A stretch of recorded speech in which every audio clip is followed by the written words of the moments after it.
One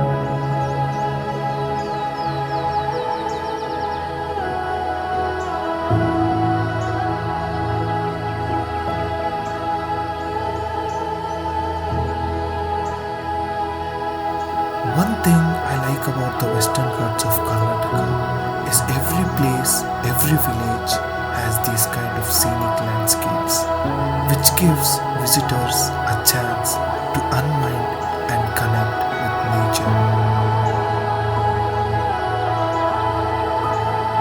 And talking about serene atmosphere, this place does not fail to show its natural beauty.